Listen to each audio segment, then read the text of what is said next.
전능하신 하나님 주께 감사드리세. 날 위해 이 땅에 오신 독생자 예수, 나의 왕과 뜻하게 주를 사랑합니다. 날 위해 이 땅에 오신 독생자 예수. 성도 여러분, 일주일 동안 편하셨습니까? 제 얼굴에서 빛이 나는 것 같습니까? 제가 이번 한 주 동안 월요일부터 오늘까지 재림 연수원을 다녀왔습니다.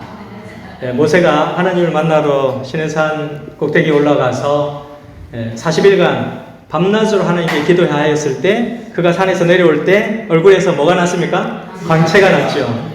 저도 그만큼은 못했지만 먹고 자고 모든 시간 하나님 말씀 듣고 기도하는 그런 5일의 시간을 보내고 돌아왔습니다.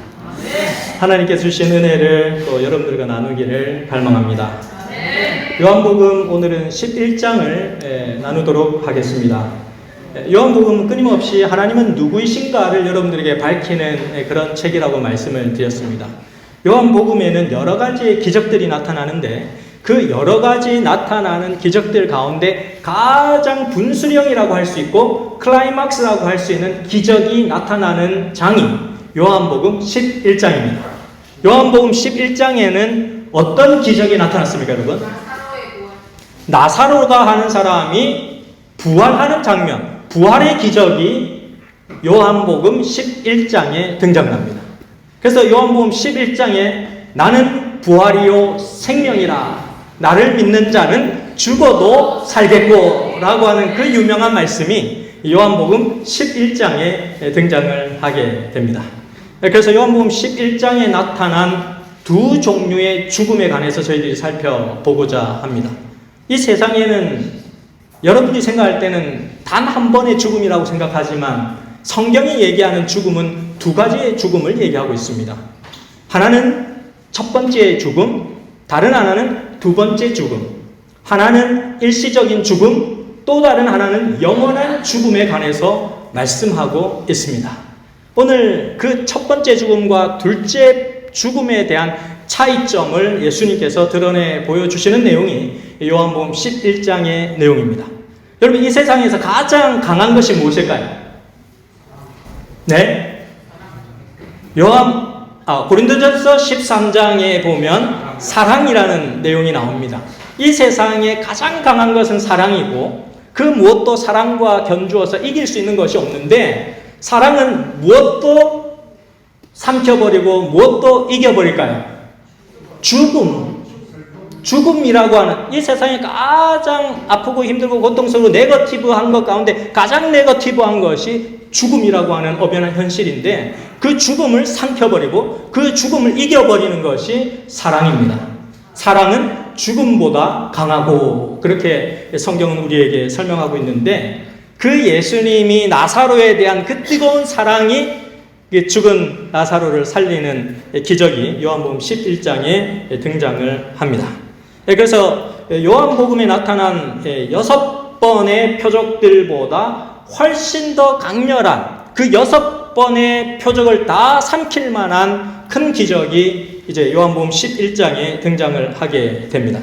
요한복음 2장에서는 저희가 가나의 혼인잔치에서 물이 포도주로 변한 사건을 살펴보았고, 또 요한복음 4장의 두 번째 표적은 왕의 신하의 아들의 열병이 치유되는 장면을 저희들이 살펴보았고, 요한복음 5장에서는 베데스다 연못가에서 38년 동안 중풍병자로 앉아있다가 아무도 던져주는 자가 없어서 계속해서 갈망은 하였지만 결코 그 물에 들어가지 못해서 죽어가는 한 영혼을 살리신 하나님의 은혜가 요한복음 5장에 나타났었고요. 요한복음 6장에는 오병이어의 기적이었습니다. 많은 사람들이 하나님의 말씀을 들으러 그 풀밭에 앉아 있었고 많은 시간이 지나가서 먹을 것조차 먹지 못하고 지나간 시간 속에 그들은 육신의 빵은 잊어버리고 하늘의 양식으로 배부른 가운데 있었지만 하나님은 여전히 육신의 배고픔과 허기짐으로 또 먹어야 할 것들, 채워야 할 그들을 위하여 오병이어의 기적을 베풀어 주셨던 장면을 요한복음 6장에서 보았고, 또 요한복음 6장에서는 물리를 걷는 기적의 모습들을 우리에게 보여줍니다.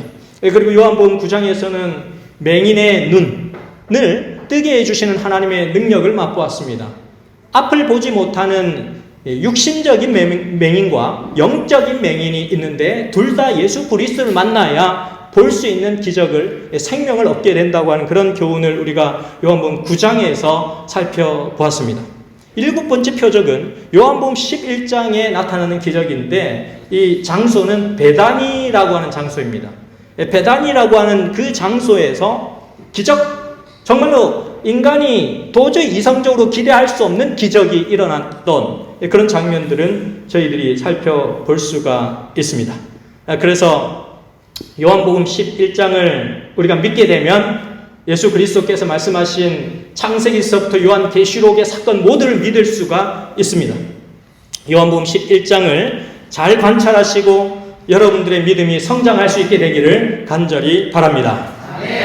요한복음 11장 1절에 이렇게 기록이 있습니다. 어떤 병자가 있으니 이는 마리아와 그 자매 마르다의 마을 베다니에 사는 나사로라. 누군가가 질병에 걸려서 고통당하고 있는데 그 가족의 이름은 마리아와 마르다고 실제로 그 질병에 걸린 사람의 이름은 나사로다. 그렇게 성경은 기록을 하고 있습니다. 그런데 우리가 여러 번 설교 말씀을 들은 결과 이 베단이라고 하는 장소에 사는 이 세 명의 가족들은 예수님과 어떤 사이였어요? 예수님과 아주 친한 사이였고 예수님이 인간적으로 정말 교제를 나누면서 마음을 편하게 쉴 수 있는 그런 사람들이 바로 이 마리아와 마르다, 나사로였습니다. 그래서 예수님께서 육신적으로 피곤하고 힘들고 예수님은 집이 없었잖아요. 예수님은 머리 둘 곳이 없으신 분이셨는데 그래서 집이 없었기 때문에 이제 편히 쉴 곳이 없었고 그래서 내가 편히 쉬고 싶은 마음이 들면 찾아가는 장소가 누구의 집이었다? 베다니에 있는 마리아와 마르다와 나사로의 집이었다. 정말 이 사람들은 예수님께 너무너무 친절하게 잘했던 그런 사람들이었습니다. 그런데 성경에 보면 이 베다니라고 하는 장소가 이 장소 외에 또 다른 베다니라고 하는 이름이 지명이 등장을 하게 됩니다. 요한복음 10장 40절로 가보면 다시 요단강 저편 요한이 처음으로 침례를 베풀던 곳에 가사 거기 거하시니 이렇게 말씀을 하고 있는데 요한복음 11장에 예수님께서 나사로의 집을 찾기 전에 머물러 있었던 예수님의 장소가 이곳입니다. 이곳인데 이름이 똑같아요. 예수님은 베다니에서 베다니를 찾아오신 것입니다. 예수님은 또 다른 베다니에 계시는 중에 그 소식을 들은 거예요. 베다니에 있는 오빠 나사로가 죽어갑니다. 예수님 빨리 오셔서 좀 나사로를 고쳐주십시오 라고 하는 그런 요청을 듣게 되는 것입니다. 요한복음 1장 28절 이 일은 요한이 침례 베풀던 곳 요단강 건너편 베다니에서 일어난 일이니라 이렇게 기록을 하고 있습니다. 또 다른 베다니에서 사람을 보내어 예수님께 나사로가 병들어서 죽어가니 고쳐달라라고 하는 요청이 들어옵니다. 요한복음 11장 3절에 이에 그 누이들이 예수께 사람을 보내어 이르되 주여 보시옵소서 사랑하시는 자가 병들었나이다 이렇게 소식이 전달이 됩니다. 이 구절 요한복음 11장 3절 9절을 통해서 분명하게 알 수 있는 두 가지의 핵심적인 사실이 등장을 하는데 첫째는 나사로가 병이 들어 죽어가고 있다는 점, 두 번째는 예수님께서 나사로를 정말 사랑하신다는 점, 이 두 가지는 명백하게 이 내용을 통해서 우리가 확인해 볼 수 있는 사실입니다. 그래서 마리아와 마르다는 예수님께서 얼마나 나사로를 사랑하는지를 알고 있었어요. 그래서 하인을 보내서 종을 보내서 누군가를 보내서 그런 전가를 보내면 예수님께서 즉시 달려와서 분명히 나사로를 살려주실 것이라고 하는 그런 믿음을 가지고 보냈습니다. 그래서 이 나사로에 대한 그분의 변함없는 사랑을 확신하게 되었습니다. 그가 비록 중한 병에 걸렸지만 예수님께서 오시면 그 중한 질병도 반드시 고쳐지고 말 것이다 라고 하는 그런 확신을 가지고 그들은 예수님을 찾았습니다. 시대소망 524페이지는 이렇게 기록을 합니다. 예수께서는 때때로 나사로의 가정에서 휴식을 얻으셨다.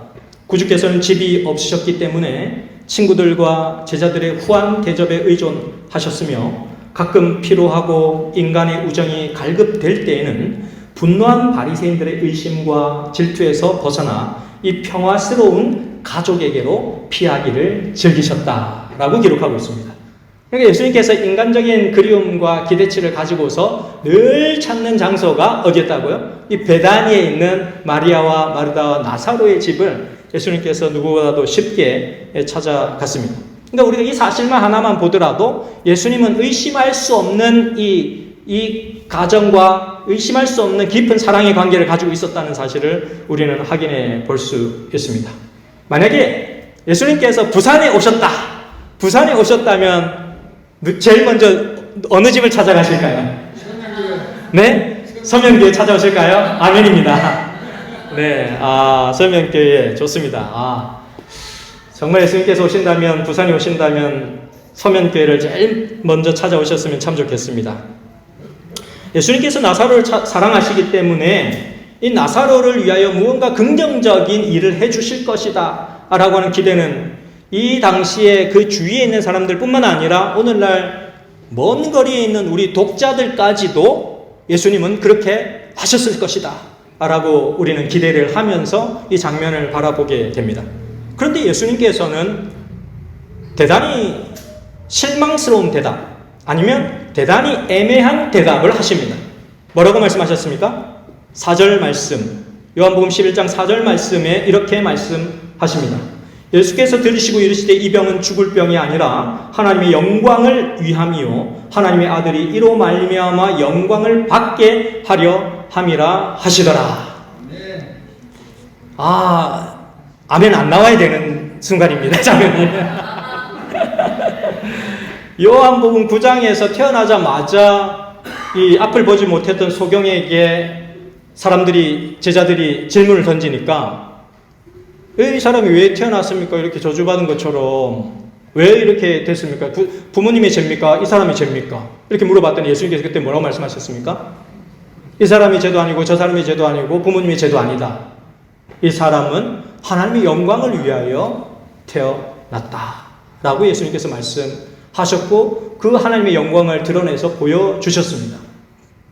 똑같은 말씀을 하고 계십니다. 오늘 우리 각자가 이 자리에 앉아 있지만 우리 각자가 어떻게 생겼건 어떠한 삶의 형편을 살건 어떤 고통을 당하건 어떤 기쁨을 누리고 있건 그 모든 여러분들의 현재의 삶의 상태는 하나님의 영광을 위하여 여러분들께서 지음을 받으셨고 하나님의 영광을 드러내기 위해서 이 자리에 계신다고 하는 사실입니다. 하나님께서는 그 하나님의 영광을 드러내기 위한 과정을 만들어 가시는 분이십니다. 예수님의 모습은 우리의 상식과는 좀 다른 모습들을 우리는 항상 발견을 하게 됩니다. 요한복음 9장에서 그 눈멀었던 앞을 보지 못했던 소경에 대해서 하시는 예수님의 모습도 그랬고 또 지금 이제 막 죽어간다고 중병에 걸렸다고 빨리 와서 고쳐달라고 하는 그런 외침에서조차도 굉장히 뜸을 들이고 계시는 예수님의 모습을 우리는 보게 됩니다. 뭔가 우리의 생각과는 좀 달라요. 우리의 속도와는 다릅니다. 우리의 시간표와는 좀 다른 예수님의 모습을 우리는 발견하게 됩니다. 6절 말씀에 이렇게 기록이 되어 있습니다. 나사로가 병들었다 함을 들으시고 그 계시던 곳에 이틀을 더 유하시고 라고 기록되어 있습니다. 굉장히 우리가 생각하는 모습에 있어서는 실망스러운 모습이죠. 그런데 우리의 시간과 하나님의 시간이 다른 것임을 우리는 여기서 확인해 보게 되는 것입니다. 이것이 우리의 딜레마예요. 예수님을 믿고 예수님을 신뢰하고 예수님께 기도하고 있지만 내가 바라는 그 시간과 하나님의 응답의 시간은 다른 거예요. 우리의 예측과는 다른 것입니다. 하나님의 계획과 나의 계획은 늘 일치하지는 않는다는 것입니다. 우리가 기대하는 시간과 하나님께서 기대하는 시간은 다르다는 것입니다. 동일하지는 않다는 거예요. 우리가 계산하고 있는 하나님의 응답의 방법과 하나님께서 응답해 주시고자 하시는 하나님의 방법은 틀릴 수 있다라고 하는 것입니다. 본문은 그것을 오늘 우리에게 보여줍니다. 어쩌면 하나님의 생각과 우리의 생각이 다르고 하나님의 계획과 우리의 계획이 다르기 때문에 어떤 때는 절망하기도 하지만 하나님께서는 그렇기 때문에 오히려 우리의 인생에 또 다른 희망을 갖게도 하십니다. 만약에 우리가 우리의 기대치로 그 상황을 생각하고 기대했다면 우리는 예수님께서 오시지 않는 것으로 엄청난 절망과 또 슬픔 가운데 빠져버렸을 것입니다. 그러나 절망했다가도 우리의 계획과 하나님의 계획이 다르기 때문에 우리는 희망을 가질 수 있습니다. 나의 뜻과 하나님의 뜻이 다르기 때문에 내 슬픔 가운데 기쁨을 창조하시는 하나님을 만날 수도 있습니다. 만약 우리의 시간과 하나님의 시간이 같고 우리의 생각과 하나님의 생각이 같다면 결단코 우리는 우리가 처한 절망의 환경에서 헤어나오지 못할 것입니다. 나의 생각, 나의 계획, 나의 추측, 내가 바라는 미래가 하나님께서 바라보시는 미래하고 똑같다면 우리는 미래에 대해서 더 이상 희망을 가질 수 없는 상태로 살아갈 수도 있는 것입니다. 예수님은 나사로가 위급하다는 소식을 듣고 이틀 동안 더 유해서 그 자리에 머물고 계시는 예수님의 모습을 성경은 우리에게 보여줍니다. 비록 예수님의 몸은 그 요단강 건너편 베다니에 머물고 있었지만 예수님의 마음은 이미 그 자리에 그들과 함께하고 있었습니다. 예수님의 마음은 이미 병든 나사로의 그 가족들과 함께하고 있었고 그곳에 이미 예수님의 마음은 도착해 있었습니다. 요한복음 11장 41절에서 42절 말씀을 보시면 예수님께서 이제 이틀 동안 더 머무시고 또 이틀 동안 가셔요. 그러니까 4일이 더 소모된 것입니다. 그 소식을 받은 지 4일이 더 지난 다음에 예수님께서 그 베다니에 있는 나사로의 집에 도착을 한 것입니다. 근데 그때 돌무덤 앞에서 예수님께서 기도하시는 장면이 성경에 기록이 되어 있는데 2번씩이나 반복이 되어 있어요. 예수님께서 기도하시는 장면이 아버지여 내 말을 들으신 것을 감사하나이다. 이렇게 예수님께서 기도를 하셔요. 예수님께서 어떻게 기도하신다고요? 아버지여 내 기도를 들으신 것을 감사하나이다. 자, 그렇다면 예수님께서 언제부터 기도하셨다는 거예요? 지금 이 돌무덤에 와서 그제서야 예수님께서 기도하셨다는 거예요? 아버지여 내 기도를 들으신 것을 감사하나이다 라고 기도를 하고 계셨더라면 그럼 언제부터 기도하셨다는 거예요? 그 소식을 듣자마자 예수님의 마음은 그들과 함께 머물렀고 그때부터 기도는 시작이 되었고 하나님의 역사는 그때부터 시작이 되어지고 있었다는 사실입니다. 예수님은 기도를 그때 시작하신 것입니다. 요한복음 11장 41절 말씀을 보시면 돌을 옮겨놓으니 예수께서 눈을 들어 우러러보시고 이르시되 아버지여 내 말을 들으신 것을 감사하나이다. 네. 예수님은 베다니로 오기 전 이틀 동안 나사로를 위해서 이렇게 간절히 기도하셨을 것입니다. 예수님의 마음은 고통하는 나사로의 가족들과 이미 그들과 함께하면서 그들에게 더욱더 믿음을 크게 심어줄 수 있는 하늘의 계획을 예수 그리스도는 탕감하고 계셨을 것입니다. 어떻게 이 가족의 상황이 되든지 간에 하나님 이들에게 더욱더 하늘을 소망할 수 있는 믿음을 허락해 주십시오 라고 하는 기도가 예수님께서 하늘을 바라보며 드렸던 기도일 것입니다. 사랑하는 믿음의 가족 여러분, 여러분들께서 아무리 기도해도 응답되어지지 않는다고 생각되어지는 순간이 있다면 여러분들께서 열심히 기도하면서 예수님의 재림을 기다리고 있는데 왜 예수님은 아직도 오시지 않는 것일까? 그렇게 힘들어 하신다면 또 나의 기도가 응답되지 않아서 너무너무 힘든 삶을 살아가고 있으시다면 실망하지 않게 되시기를 간절히 바랍니다. 아멘. 여러분께서 기도하신 그 순간부터 이미 하나님께서는 여러분들과 함께하고 계십니다. 아멘. 요한복음 11장 42절에서 다시 한번 이렇게 강조해서 말합니다. 항상 내 말을 들으시는 줄을 내가 알았나이다. 그러나 이 말씀을 하옵는 것은 둘러선 무리를 위함이니 곧 아버지께서 나를 보내신 것을 그들로 믿게 하려 함이니이다. 아멘. 예수님께서 이틀을 더 머무신 것도 예수님께서 이틀이나 더 걸려서 4일이 걸리신 것도 예수님께서 신속하게 달려와서 그 나사로가 죽지 않게도 하실 수 있으셨지만 예수님께서는 그들에게 그러한 것들을 통하여 일으키실 수 있는 믿음의 역량보다 훨씬 더 놀라운 믿음의 역량들을 일으키시기 위하여 예수님께서는 4일을 머무시고 오신 예수님의 모습을 우리는 발견하게 되는 것입니다. 그런데 예수님께서 드리는 기도가, 나사로의 돌무덤 앞에서 드리는 기도가 이렇다는 거예요. 항상 내 말을 들으신 줄을 감사합니다. 이미 내가 드린 기도에 하나님 응답해 주신 것 감사합니다. 그렇게 시작하는 기도라면 이 뒤에 무덤 뒤에서 일어날 일은 뻔한 거잖아요. 하나님께서 생명을 살려 주신다. 나사로에게 생명의 호흡을 불어넣어 주신다. 라고 하는 사실을 우리는 확인해 볼 수가 있는 것입니다. 실물경 206페이지에는 이렇게 기록을 합니다. 그분의 귀는 통회하는 자의 부르짖음을 듣기 위해 열려 있다. 하나님을 사모하는 생각이 싹 드는 그 순간에 그분은 그것을 아신다. 여러분께서 기도의 한 발자국, 하늘에 계신 하나님 아버지라는 말을 떼기 전에 내가 갈급해서 하나님 찾고 싶어하는 그 열망을 하나님은 아신다는 거예요. 기도가 아무리 더듬거리고 눈물을 아무리 은밀하게 흘릴지라도 그분은 아시며, 하나님을 사모하는 마음이 아무리 미약할지라도 하나님의 성령이 마중 나가지 아니하시는 때는 없다라고 기록합니다.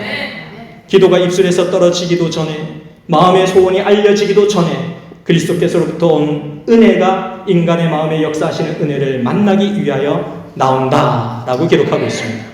나사로의 안타까운 소식을 듣고 예수님께서 그를 위하여 기도하였을 때 하늘의 능력의 역사가 이미 시작되어지고 있었음을 우리는 확인하게 되는 것입니다. 요한복음 11장 6절에서 7절 말씀을 보시면 예수님의 말씀 가운데 다소 의아한 모습을 우리는 발견하게 됩니다. 나사로가 병들었다 함을 들으시고 그 계시던 곳에 이틀을 더 유하시고 그 후에 제자들에게 이르시되 어디로 가자? 유대로 다시 가자. 이렇게 말씀을 하셔요.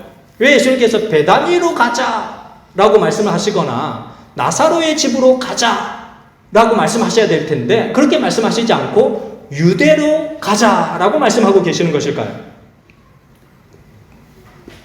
유대라고 하는 땅은 북방 이스라엘과 남방 유다로 나누어졌기 때문에 이 남방 유다라고 하는 것은 이미 한 나라의 모습을 보여주기 때문에 이 베단이라고 하는 지역을 이미 포함하고 있는 넓은 의미의 장소가 유대입니다. 유대로 가자. 베단이로 가자가 아니라 유대로 가자. 이스라엘 백성들이 다 살고 있는 그 넓은 지역의 이름을 말씀하시는 예수님의 모습을 보게 되는 것입니다. 예수님께서 베단이로 가시기는 가실 텐데 그 베단이로 가시는 예수님의 사역은 비단 나사로만을 살리기 위해서 가시는 길이 아닌 유대 땅에 있는 모든 이스라엘 백성들을 살리기 위한 하나님의 십자가의 길임을 우리에게 암시해주고 있는 것입니다. 실제적인 1차적인 죽음에서 살리기 위한, 나사로를 살리기 위한 예수님의 발걸음이기도 하지만 영원한 멸망을 받게 될 둘째 사망에 거하게 될 모든 인류를 위한 예수 그리스도의 발걸음이 유대로 가자라고 하시는 예수님의 음성 속에 나타나는 것입니다. 그래서 제자들이 깜짝 놀라서 8절과 같은 반응을 합니다. 요한복음 11장 8절에서 제자들이 말하되 랍비여 방금도 유대인들이 돌로 치려 하였는데 또 그리로 가시려 하나이다. 예수님 그곳에 가면 예수님 돌 맞아서 죽으십니다. 돌아가십니다. 왜 그리로 가시려 하십니까? 제자들이 그렇게 말리는 것입니다. 9절과 10절에 이렇게 얘기합니다. 예수께서 대답하시되 낮이 12시간이 아니냐 사람이 낮에 다니면 이 세상에 빛을 봄으로 실족하지 아니하고 밤에 다니면 빛이 그 사람 안에 없는 고로 실족하느니라. 실족하느냐 실족하지 않느냐의 차이는 빛이 있느냐 빛이 없느냐의 차이임을 예수님께서 설명하고 계시는 것입니다. 예수님께서 제자들의 마음속에 무언가 빛이 필요하다는 사실을 그들에게 은연히 보여주고 있는 것입니다. 그래서 예수님께서 나사로를 살리시는 장면은 나사로를 살리셔서 나사로에게만 생명을 주는 사건으로 끝나지 않고 제자들을 위한 어떤 빛이 이르러 올 사건임을 우리에게 보여주는 거예요. 이것은 제자들의 어떤 영적인 상태의 전환을 일으키는 그런 빛이 이르러 온 사건임을 보여주고 또 나사로를 포함한 모든 죽음에 이를 사람들이 나사로의 죽음과 부활을 통하여서 그들도 부활에 임하게 될 것이라고 하는 믿음의 확신을 가질 수 있도록 하기 위하여 예수님은 그곳 베다니로 가고 계신다는 사실을 우리에게 보여주는 것입니다. 요한복음 11장 1절 말씀, 11절 말씀을 보시면 이 말씀을 하신 후에 또 이르시되 우리 친구 나사로가 잠들었도다. 그러나 내가 깨우러 가노라 라고 말씀하고 계시는 것입니다. 예수님께서 이 나사로를 깨우러 가시는 장면들을 보면서 우리는 인류 모두가 이제 구원을 얻게 되리라고 하는 그런 확신을 갖게 되는데, 요한복음 15장 13절에서는 그래서 예수님께서 이런 표현을 쓰시고 계세요. 여러분들 많이 들으셨던 표현인데, 사람이 친구를 위하여 자기 목숨을 버리면 이보다 더 큰 사랑이 없나니 라고 말씀하고 있습니다. 예수님은 이틀의 준비 기간 동안 나사로를 포함한 모든 인류를 구원하기 위한 그분의 계획을 실현하고 계셨습니다. 여러분 저를 한번 따라해 보시기를 바랍니다. 하나님은 당신을 사랑하는 자들의 죽음을 잠이 되게 하시는 분이십니다. 지금 당장은 이 마리아와 마르다에게서 큰 슬픔이 되겠지만 그것은 영원한 슬픔이 되지 아니할 것이라는 약속입니다. 왜냐하면 이 나사로의 죽음을 대신하기 위하여 예수 그리스도께서 십자가에 달려 돌아갈 것이었기 때문이었습니다. 다시 예수님께서 이 요한복음 11장 15절에 이렇게 말씀하십니다. 내가 거기 있지 아니한 것을 너희를 위하여 기뻐하노니 이는 너희로 믿게 하려 함이라. 그러나 그에게로 가자 하시니. 이 말씀은 어떻게 보면 참 황당한 말씀처럼 우리가 들릴 수 있습니다. 왜냐하면 나사로의 집에 빨리 갔으면 나사로 살릴 수 있었는데 늦게 가시면서 내가 거기 있지 아니한 것을 기뻐한다. 이게 말이 됩니까? 황당한 말이죠. 그죠? 합리적으로 생각해 보면. 그런데 이게 그들을 위한 것이 아니고 나사로나 또 나사로의 가족 마리아와 마르다를 위해서 그들에게 하는 말이 아니고 이걸 누구에게 하고 있어요? 제자들에게 하고 있는 얘기고, 제자들을 위해서는 정말 이것이 유익한 것이고 그 제자들의 믿음을 더욱더 강한 확신을 주는 사건이기 때문에 예수님은 그 사건을 통하여 일어나게 될 제자들의 믿음을 위하여 정말로 이것은 너희들에게 기쁜 사실이다라는 그런 내용을 얘기해 주고 있는 것입니다. 실의 소망 528페이지는 이렇게 얘기합니다. 만일 그리스도께서 그 병실에 계셨더라면 사단이 그를 이길 힘이 없었을 것이므로 나사로는 죽지 않았을 것이다. 생명의 시여자 앞에서 죽음은 그의 창을 나사로에게 던지지 못했을 것이다. 그러므로 그리스도께서 멀리 떠나 계셨다. 그는 나사로가 죽음의 지배 아래에 들어가도록 허락하셨으며 고통받는 누이들은 저희 오빠가 무덤에 들어가는 것을 보았다. 그리스도께서는 그들이 오라비의 죽은 얼굴을 바라볼 때에 구주에 대한 믿음이 격렬하게 받을 것을 아셨다. 그걸로 인하여서 엄청난 시련과 시험 속에 들어가리라는 것이 우리도 짐작이 되는데 예수님도 다 아셨다는 거예요. 그럼에도 불구하고 허락하셨다는 거예요. 예수님께서 그 죽음을. 왜? 시대소망 528페이지 이렇게 얘기합니다. 그러나 예수께서는 그들이 겪는 투쟁으로 말미암아 저희 믿음이 더욱 큰 능력으로 빛나게 될 것을 아셨다. 예수께서는 그들과 나사로와 자신과 제자들을 위하여 승리를 얻어야 한다는 것을 아셨다라고 기록하고 있습니다. 단순히 나사로만을 위함이 아니라 제자들과 나사로와 자신과 제자들을 위하여 승리를 얻어야 한다는 것을 아셨다. 이렇게 기록을 하고 있습니다. 하나님의 인도하시는 손길이 미치고 있음을 느끼려고 노력하는 모든 사람들에게 있어서 가장 큰 낙담의 순간은 바로 하나님의 도움이 가장 가까이에 있는 때이다. 그들은 저희 길의 어두운 부분을 감사함으로 돌아볼 것이다 라고 기록하고 있습니다. 엄청난 시련 가운데 사람이 당하는 고통 가운데 가장 큰 고통이 가족이나 누군가의 사별이잖아요. 사별. 죽음으로 그 무언가가 이별이 되는 것이 가장 큰 슬픔이잖아요. 우리가 당할 수 있는 슬픔 가운데. 그 슬픔 가운데서지만 하나님의 도움이 그러나 가장 가까운 때가 바로 그 가장 큰 절망의 때에 하나님의 도움은 가장 가까이 있다라는 말씀을 주시면서 그 어두운 부분을 우리는 다시금 믿음으로 일어서서 하나님을 감사함으로 바라보게 될 것이라는 약속을 주시고 있습니다. 주께서 경건한 자는 시험에서 어떻게 건지실 줄을 아신다. 모든 시험과 시련을 통하여 그들을 더욱 굳건한 믿음과 더욱 풍성한 사람으로 만들어 내실 것이다. 아멘. 왜냐하면 그것이 영원한 죽음이 아니니까. 그 죽음을 잠으로 바꾸신 예수 그리스도께서 계시기 때문에 예수 그리스도의 그 잠으로 바꾸신 그분의 능력에 의하여 나사로가 부활하였던 것처럼 언젠가 예수 그리스도를 믿고 돌아가신 그분이 예수 그리스도의 호명하시는 소리에 따라서 다시금 부활할 것을 믿게 될 것이기 때문이었습니다. 때로는 우리의 삶 속에 납득하기 어려운 일들이 발생하고 왜 하나님께서 내 기도에 응답하시지 않는가라는 생각이 들 때가 있습니다.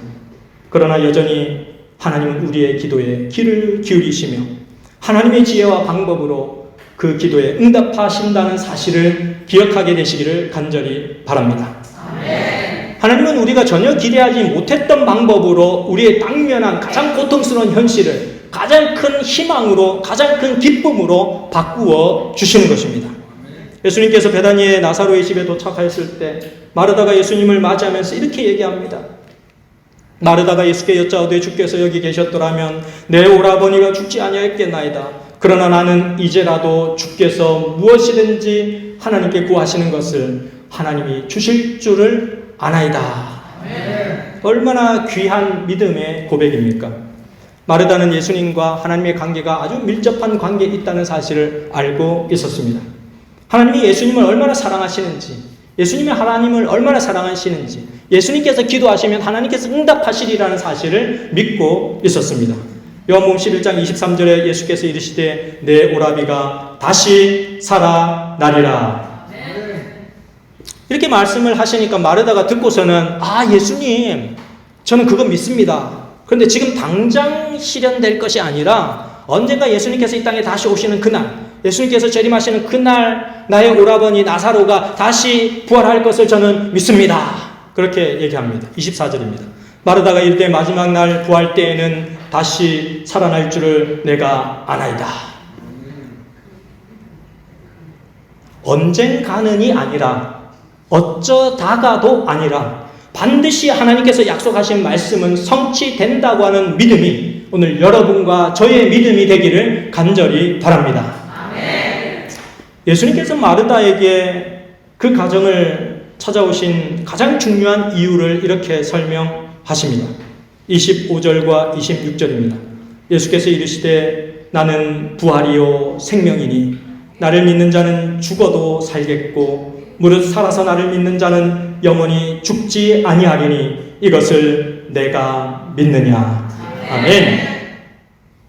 예수님이 어떤 분이시냐를 설명하는 그 명제, 나는 뭐뭐이다 라고는 그런 문법적인 형식을 가지고 계속해서 자신을 알려오셨던 그 예수님께서 당신은 누구시라고요? 나는 부활이요 생명이다 라는 사실을 이 나사로의 이 살아남을 통하여서 우리에게 믿음을 확신시켜 주셨던 것입니다. 예수님은 그 슬픔에 잠긴 마리아와 마르다에게 다가가셔서 그들의 마음을 어루만져 주셨습니다. 오라비를 잃은 마리아의 심령을 어루만져 주시면서 예수님은 마리아와 함께 울어 주셨습니다. 요한복음 11장 35절입니다. 정말 친하고 사랑을 나누었던 가족의 한 사람이 죽었을 때 얼마나 큰 아픔과 슬픔이 있겠어요? 예수님 그 슬픔을 모르시는 분이 아니시라는 거예요. 모르기 때문에 이틀을 더 유하시고 모르기 때문에 4일 뒤에 오신 것이 아니라는 거예요. 그것을 알고 그것이 실족하고 큰 고통 속에서 낙담할 것이 뻔함에도 불구하고 예수께서 그 시간을 인내하신 거예요. 그것보다 훨씬 더 큰 믿음의 자산을 우리에게 주시기 위하셔서요. 예수님께서는 큰 무덤을 향하여 이렇게 외치셨습니다. 이 말씀을 하시고 큰 소리로 나사로야 나오라 라고 부르시니 죽은 자가 수족을 배로 동인 채로 나오는데 그 얼굴은 수건에 쌓였더라. 예수께서 이르시되 풀어놓아 다니게 하라 하시니라. 시대소망 536페이지에는 이 장면을 이제 묘사하면서 맑고 드높은 예수의 음성이 죽은 자의 귀를 울렸다 이렇게 기록하고 있습니다. 요한복음 10장에서 양들의 가장 잘하는 특성이 뭐라고 했죠? 목자의 무엇을 분별한다? 목자의 음성을 분별한다. 양이 시력도 나쁘고 균형 감각도 없고 나가면 집을 찾아올 수도 없고 그렇게 양이 별 볼 일 없는 동물인데도 불구하고 가장 잘하는 하나가 있는데 그것은 목자의 음성을 뭐 한다? 기가 막히게 알아차린다. 내 주인이 누구인지를 기가 막히게 알아차린다. 나사로가 예수님의 음성을 알아차렸습니다. 그 사랑이 죽음을 깨트리고 일어서게 만들었습니다. 제가 재림연수원에 가 있는데 우리 막내 수연이가 이걸 카톡으로 딱 찍어서 보냈습니다. 아빠, 내가 키우던 이 식물이 살았어. 수업을 마치고 오후 4시에 오니까 기숙사에 들어오니까 날씨가 더워가지고 완전 물을 안 줘놓으니까 이 잎사귀가 완전 시들어가지고 말라가지고 탁 쳐져가지고 죽어 있는 거예요. 그 모습을 보고서 아이가 실망을 해가지고 내가 얼마나 정성을 기울여 키워놨는데 이게 죽었네 하고서 막 슬퍼하다가 그래도 물을 주고 이제 기도를 하고 이제 학교에 갔다가 자습을 하고 저녁에 밤늦게 딱 왔는데 보니까 살아났어요. 우리 수연이가 사진을 딱 찍어갖고 와 살았다 이렇게 보냈습니다. 오후 4시에 왔더니 더워서 축 처져 있길래 거의 죽은 줄 알았는데 다행 물 주고 자습하고 오니까 다시 살아났네. 이렇게 저한테 카톡을 보냈습니다. 우리 수연이가 이런 작은 경험을 통하여 생명의 주인은 하나님이시라는 사실을 깨닫게 해주셔서 참 감사를 드립니다. 저는 여러분들에게 마지막으로 한 찬양을 들려드리려고 합니다. 어떤 한 복음 가수가 이 본문 오늘 내용의 본문을 가지고 예수님께서 왜 그 가정에 4일이나 늦게 오셨는지 그것을 노래로 표현하는 그 노래를 듣고 오늘 말씀을 드리도록 하겠습니다.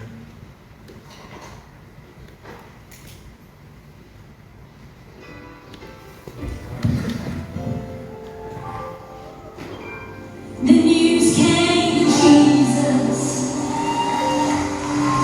Please come fast. Lazarus is sick, and without your help, he will not last. Mary and Martha watched their brother die. They waited for Jesus, he did not come, and they wondered why. The death watch was over, buried 4 days.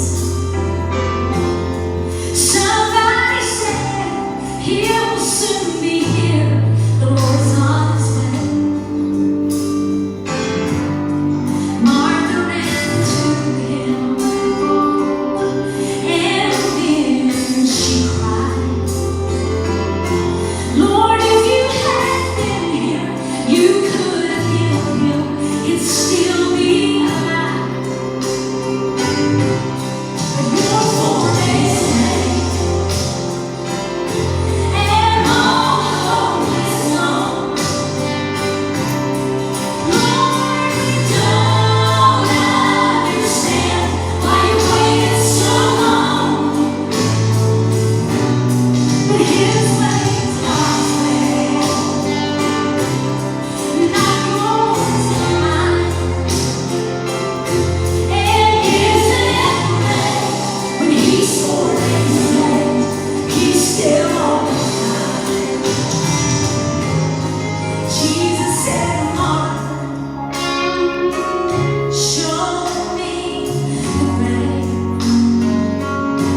우리가 보기에는 4일의 시간이 지나간 것처럼 보이지만 하나님의 시간표 속에서는 가장 정확한 타임에 예수님께서는 그 가정을 찾으셨다라는 말씀입니다. 하나님은 우리의 슬픔을 기쁨으로 바꾸어 주시는 분이십니다. 하나님은 또한 우리의 실패를 성공의 디딤돌로 찾으시는 분이십니다. 하나님은 예수 그리스도의 십자가의 죽음을 통하여 죽어야 할 우리를 영원한 생명으로 이끌어 주시는 분이십니다. 나사로를 살려주신 그 하나님께서 오늘 우리를 돌보고 계심을 확신하게 되시기를 간절히 바라면서 오늘 말씀을 줄이도록 하겠습니다.